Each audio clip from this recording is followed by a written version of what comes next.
The following is a presentation of SC State Athletics. You are watching the Buddy Pough Show, featuring highlights of the South Carolina State Bulldogs. Our sponsors are Prisma Health, the South Carolina Education Lottery, the County of Orangeburg, working hard for you. Farm Bureau Insurance. Get a quote at farmbureaupromise.com. Founders Federal Credit Union. Relax with Founders. And by the Department of Health and Environmental Control. Healthy people living in healthy communities. And now, here's our host, the voice of the South Carolina State Bulldogs, Ernest Robinson. Coach Buddy Pough, South Carolina State Bulldogs step out of the Mid-Eastern Athletic Conference this week to take on their arch rivals, the North Carolina A&T Aggies. The Aggies are no longer the Mid-Eastern Athletic Conference, having left for what they perceive to be greener pastures in the Big South Conference. Still, the Bulldogs control the rivalry with 33 wins, 22 losses, and 2 ties. But the Aggies have beaten South Carolina State the last 5 in a row. And the Bulldogs have not beaten North Carolina A&T in Orangeburg since 2011. And Coach Buddy Pough would like nothing better than to end both those streaks today. Coach Pough, I don't have to say anything. It's North Carolina A&T, and it doesn't get any more exciting than that. You're exactly right. I just got through talking with Coach Washington from A&T, and let me tell you what, we've just said exactly that. You know, it's records out of the window, makes no difference who's in what conference and that kind of stuff. It's South Carolina State and A&T, so we're going to try to get after each other here today. You start talking about this A&T team, Coach. They're 4-5. That record no indicator of how good this football team is. They've had a tough season so far, but it's a very good football team. Oh, I guarantee it is. And they're just trying to find their way a little bit. They're in a different league. And they got some odd and end things that's different in their whole routine, so it'll take them a little while. But Sam Watson's a great football coach, and A&T has got all the ingredients in place. So those guys will eventually find their way, and they'll be the same kind of team they were in our league. Let's talk about our offense, Coach. We struggle running the football. That's usually the key for us to win the football game. How do you get that run game going against a really stout defense? Well, we're going to have to do a nice job of mixing it up. And, you know, the RPO game is probably going to be a big part of this thing today because they like to add an extra guy in the box, which at that point gives you more than you can block. So hopefully we can find some pass off of some of our run stuff, but at the same time, once we make them back up a little bit, make them a little bit uncomfortable, that should give us some run. One of the things that they found out, Coach, in the Big South, it's more of a throwing league, I think, than they anticipated. They're more of a running team. What do you anticipate seeing from them today, what they tried to do in the Big South or what they've done to us in the past? Well, I'm sure they'll continue to throw it around pretty good, and they've done some nice little schemes on us in the last couple of years where they, you know, stretch the flats and that kind of stuff and throw between and around our defense that way. So they'll be a good solid throw, pass, run hard defense. So offense. So it's an offensive football team that you sometimes have a hard time getting a beat on. Coach, mentally, you know you got a young football team of sorts. Do they understand the magnitude of this team in this rivalry? Well, I sure hope so. If they don't, they're gonna get knocked around pretty good. So it'll be a situation today where if you're not out there ready to go, baby, it'll be a doggone tough day for you. Coach, what's gonna be the key to getting a win?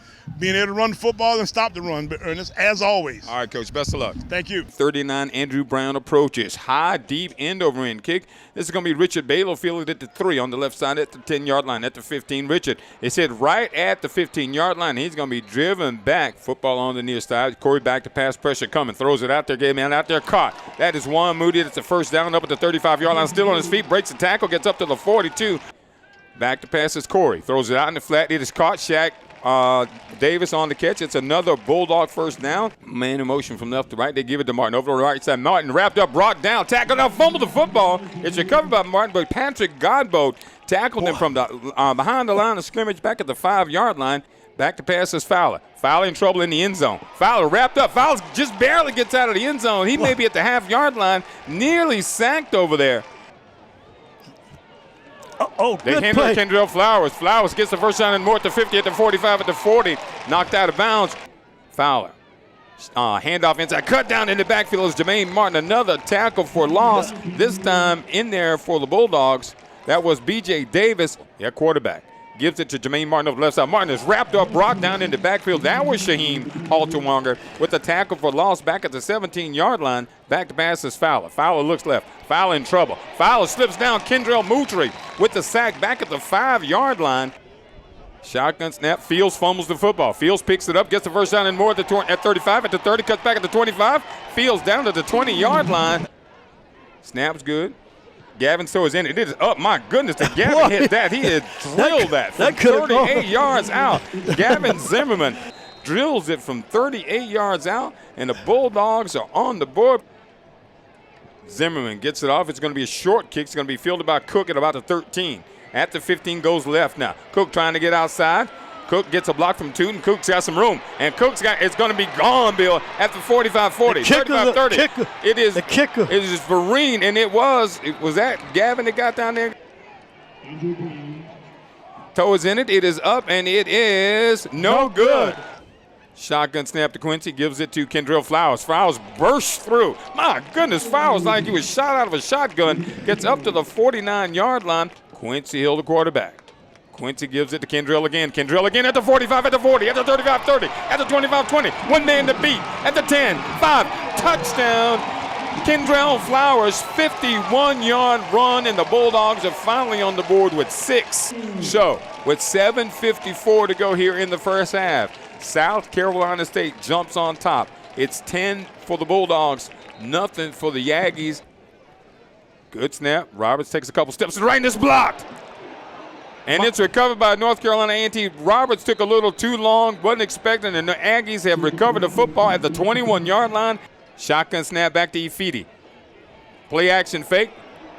And the pass is up, and it is caught. That's a touchdown. North Carolina A&T. My goodness. What a sensational catch. So with 4:32 to go, our score, South Carolina State 10, North Carolina A&T 7. Aggies about to bring pressure. Here it comes. Hill back to pass, flips it up. It is caught over there. Kendrell Flowers has got room, got the first down at the 40, up at the 45-yard line. And the clock is winding down, and that is going to be the end of the first half of play here in Orangeburg. And our score at the half, South Carolina State 10, North Carolina A&T 7. Coach, first half of this football game, Bulldogs began with possession, and one thing we can't really complain about, boy, we got it in some good spots in the first quarter. Well, we actually, they kicked off to us, and we didn't get very good return, but we drove the ball and got it down the field a piece, but at the same time, we didn't do much with it after we got down. We got in pretty good field position for the second, third, and maybe even the fourth possession, but from that point, we were just kind of struggling offensively. Defensively, Bulldogs got off to a fast start, got to the point to where you retired the first quarterback in this football game. The first kid really had a difficult time. They had to go to another quarterback, but really for the first 3 or 4 possessions, I don't think A&T got a first down until sometime in the second quarter.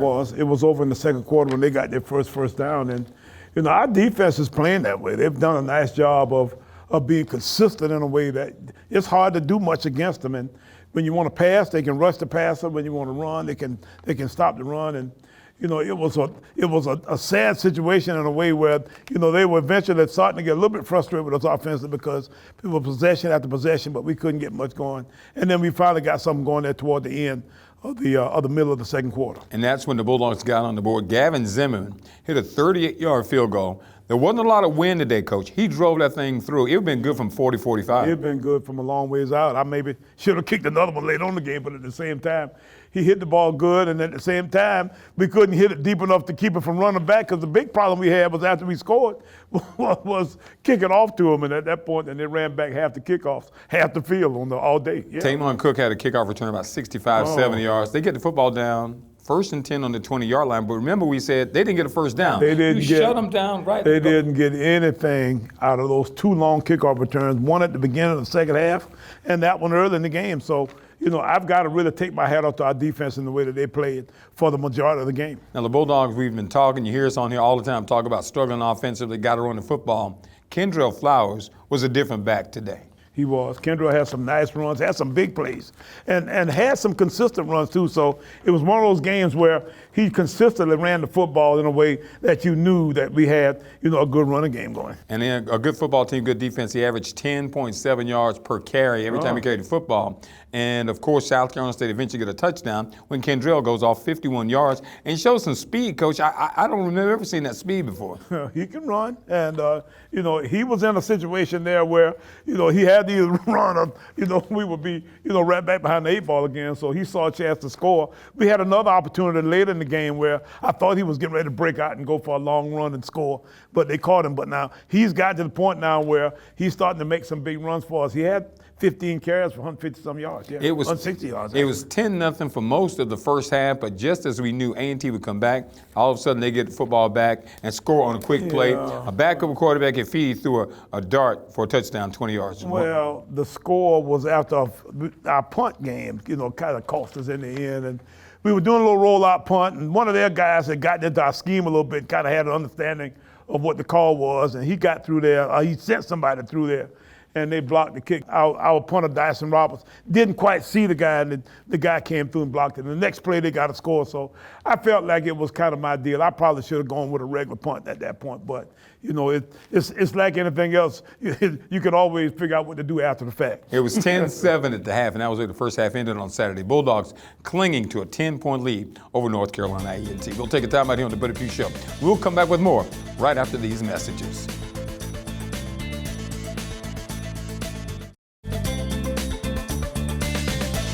All right, it's time for the Prisma Health Injury Report for the North Carolina A&T game, Coach, and you had some notable injuries, and of course the main one, I guess, is quarterback Corey Fields went down. Yeah, Corey went down early in the second quarter, maybe toward the end of the first quarter, and had a shoulder injury. Hopefully we can get him back for next week. Of course, and then you had some banged up. Jacory Benson went out with a shoulder injury, and B.J. Davis came off at one point. We had several guys who got banged up for a play or two. They come out and, we shake them up a little bit and try to get them back in the game. B.J. had a little bit of a deal. Jacory had a little bit of a deal. Kendrell Flowers had some issues, from time to time on the sideline.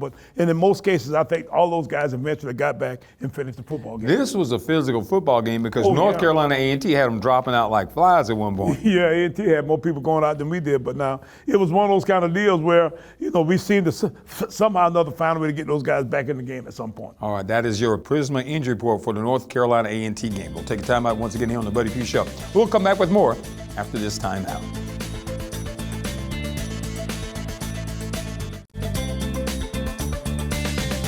And we are ready to go. Zimmerman, end over end. Kick is going to be tooting at about the 8-yard line.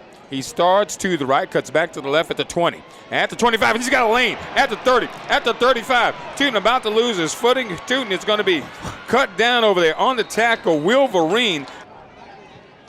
Brown's toe is in it. It is up, and it is no good. So Andrew Brown misses again from 42 yards out. Kingsley Ifedi from the shotgun. 2 Aggies to his left, 1 to the right. Handoff. This is tackled in the backfield. Kashawn Baker. That's Jablonski Green with the tackle. 10 men on the line of scrimmage for the Bulldogs. Rivers. Blocked. Get him. And it is going backwards, and it's going to be picked up by South Carolina State. Let's go, Bulldogs. On the recovery, that is Jamari Benjamin. We just mentioned Jamari Benjamin. So with 9:06 to go, and the Bulldogs needing some creative measures to get on the board, the special teams bill, the punt block team, gets us on the board. Long snap. Ifedi, play action fake, throws it out in the flat's got a man out there. Ron Hunt, 1 man to beat. Made a move on Benjamin, can't get away, gets up the field. Pickup of about 16 on the play. Ifedi, handoff to Martin. Oh no, pulled it out and knocked it away, and it's caught. And breaking away for North Carolina A&T and getting up the field, that is Cook. Cook is going to go into the end zone for the score. Andrew Brown on for the point after. Snaps low, kicks up, and it is no good. Hill handoff to Kendrell Flowers, puts his foot on the gas at the 25, at the 40. Let's go. Kendrell at the 50, at the 45, all the way down to the 42-yard line. Kingsley Ifedi, quarterback, hands off to Martin over the right side. Martin breaks the tackle at the 20, at the 15, at the 10, at the 5. Touchdown, North Carolina A&T, Jermaine Martin. So with 2:49 to go, North Carolina A&T has taken their first lead of the day. Handoff inside Kendrell Flowers. Flowers gets the first down and more at the 50. Flowers at the 40. Kendrell Flowers just seems like he would not be denied all the way down to the 30-yard line. Ifedi back to pass. That's a flag. Yep. And they get a personal foul penalty called on Jacoby Durant. 2017 North Carolina A&T leads by 3. Shotgun snap to Quincy Hill. Hill throwing it out there. It is caught. Shaq Davis at the 45, at the 50, at the 45-40, 35-30. Shaq Davis at the 20. Shaq Davis taken down at the 15-yard line, looking for a penalty flag for a hard scholar tackle. There's a snap. Quincy Hill throws a slant. It's caught. Shaq Davis fighting. Shaq Davis is out of bounds at the 8-yard line. My head in my hands. They fake it. They pitch it together, and then he fumbles the football. Oh, God. And it's recovered by North Carolina A&T. Oh, God. Afidi with the pitch, and Martin's going to pick up the first down and more. Martin at the 40. Martin down to about the 30-yard line. Bulldogs have one timeout remaining. Here we are on third down. Afidi rolling to his right. Rolling. Throwing it out there. It is knocked away. Incomplete pass. Nice defense. Kendall Moultrie. 3 receivers are to the left. We're under 2 minutes. Hill. Intercepted. Touchdown. North Carolina A&T. Hill's pass knocked up in the air. Intercepted over there by North Carolina A&T's Devin Harrell. And it's a touchdown. This game is over. Arch coach, North Carolina A&T won the toss, which means they deferred, and of course they got possession to begin the second half. You knew it was going to be a physical football game, and this game really started to kind of come to fruition like we thought it could. And they got the second half kickoff and returned it all the way back down to about our 30-yard line, so in that neck of the woods. 20-yard line. Is that right? 23-yard line. And our defense stopped them cold there again, and they missed another field goal. That field goal kicker is a really good kicker, but at the point when he could make a field goal, he didn't. So, we were really pleased with the fact that our defense was stopping them regardless of the fact that we seemed to give up these long kickoff returns. Okay, so the Bulldogs struggling a little bit offense without Corey Fields in there, coach, and then your special teams comes up and gets you a play that we thought might have won the football game. Yes, Jameer Benjamin, actually, we think blocked the kick. Blocked one of their guys back into the kick, got the ball out of the air, and ran in for a score. So that actually gave us probably our only offensive score of the second half, and that gave us another 10-point lead again. So we were hoping that we could hang in there, but then they got the football down the field. They kept getting first downs, in straightaways, penalties, and some other kind. We didn't have that many penalties, but one drive they seemed to, get one down the field, and then they got a deep ball on us. They had a ball, where one of their guys had a catch on about a 3rd and 4 and 5. We went man, and the guy broke away from our guy and ran in for a score. And that, of course, made it 20-17 at that point. South Carolina State trailing North Carolina A&T. Bulldogs again, coach, getting late in the ball game, would have an opportunity late. You got a big pass to Shaq Davis, who almost broke away for a touchdown. You get down, and there's a pass into the end zone. It goes incomplete. You're at maybe the 15-yard line, go to kick a field goal. We decide to go for the jugular. We did. We tried to fake the field goal and had a little bit of a play. Been watching them all week and saw a look where they, had been in a look that we could score on, and we thought we could make a move. We actually ran a little option play out there, and they lined up that way almost every time, but they didn't line up exactly right. But at the same time, we thought we still had it, but we didn't get it. Bulldogs didn't get in the end zone. 20-17. South Carolina State trailing North Carolina A&T. We would get the ball back again late in that football game, and hopefully move the football down the field, but a pick got into the end zone, and that was the final margin. Exactly. We ended up throwing another offensive score, for the other team, which is, been an issue from time to time. Disappointing loss for South Carolina State to North Carolina A&T. Final score, Bulldogs lose at 27-17, but all is not lost, Coach, because Delaware State, Rob Milstead and the boys pulled out a win over Norfolk State. Hadn't quite figured out how to celebrate in a situation where you just got beat, but at the same time, we are conference champions right now as we speak, and we're excited about the fact that we are going to Celebration Bowl. So we're looking forward to going up to Norfolk and playing next week. We now need to make sure that we do a good job of going up and playing Norfolk this coming week, because we've got it won, but at the same time we don't want to go to a bowl game 5-6. So we got to figure out how to beat Norfolk somehow or another next week. My mom used to say, "You're living right." So I guarantee you we are. We're going to take another time out here on the Buddy Pough Show. When we come back, we'll tell you what's up next for your South Carolina State Bulldogs on this edition of the Buddy Pough Show.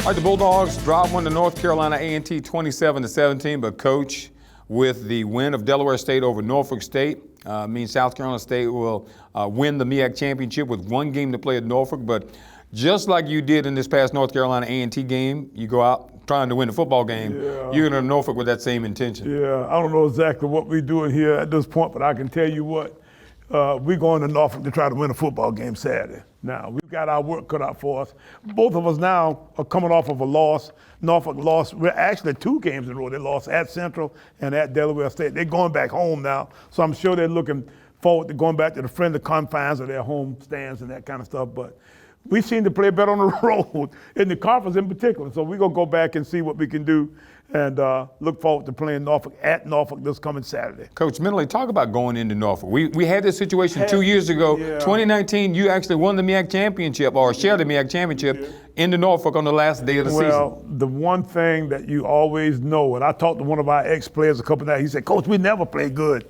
at Norfolk. So we've lost some heartbreakers there, and we won some games. The last game we won there was an overtime thriller in the rain. Yep. One of those kind of deals. But now we got our work cut out for us, but at the same time, I think we can go in there and play real loose and free. We don't necessarily have to worry about the championship in that way. So what we need to do is go in there and have a great game plan and see if we can have a good, fun game and win a football game. Bulldog fans got an opportunity to see Quincy Hill a lot on Saturday, Coach. And despite you not winning the game against the Aggies, he had some moments where he looked like he could spell Corey Fields if you need to. Quincy's got some guts. He'll run around and do some things for us, and he's a little more athletic than our than Corey is. So I'm looking forward to seeing, if we can maybe get him some more reps this week in practice, because he doesn't get hardly any reps. Most of the reps go to Corey Fields. So we'll see if we can get in there and have a little bit of a plan for him too this week. All right, folks, we're looking forward to it. Bulldogs, 2021 MEAC champions, head to Norfolk State this weekend to take on the Spartans up in Norfolk State. That kickoff is at 2 o'clock on Saturday up in Norfolk. We hope to see it in Norfolk at that football game. And, of course, next week right here on Bally Sports South on The Buddy Pough Show. Thank you for watching The Buddy Pough Show, featuring highlights of the South Carolina State Bulldogs. The show has been brought to you by Prisma Health, the South Carolina Education Lottery, the County of Orangeburg, Farm Bureau Insurance, Founders Federal Credit Union, and by the Department of Health and Environmental Control. Join us next week for highlights of South Carolina State football on The Buddy Pough Show.